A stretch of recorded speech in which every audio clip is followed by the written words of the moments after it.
এটা অতি ভয়ংকৰ ঘটনা সংঘটিত হৈছে এইখন গুৱাহাটীত। শিৱৰাত্ৰিৰ ঘোটাৰ সৈতে সুৰা মিহলাই এগৰাকী যুৱতীক খুৱাই গুৱাহাটীৰ এখন হোটেলত দলবদ্ধ ধৰ্ষণ কৰা হ'ল। অতি ভয়ংকৰ ঘটনা, পৈশাচিক ঘটনা। এই ঘটনাৰ কিছুদিন পিছত যুৱতীগৰাকীয়ে এজাহাৰ দাখিল কৰিলে। সেই এজাহাৰৰ ভিত্তিত দুজনকৈ যুৱকক কৰায়ত্ব কৰা হৈছে।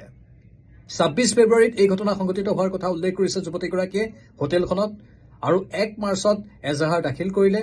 আৰক্ষীয়ে ইতিমধ্যে সংবাদমেল সম্বোধন কৰিছে।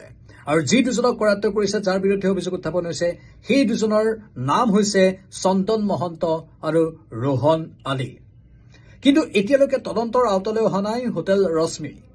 কাৰণ সমানেই জগৰীয়া হয়তো হোটেলখনো হ'ব।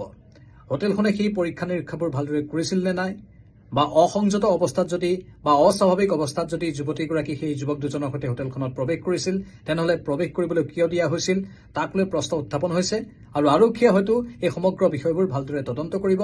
হোটেলখনৰ ৰিচেপশ্যনত থকা CCTV ভিজুৱেলবোৰো হয়তো পৰীক্ষা কৰিব।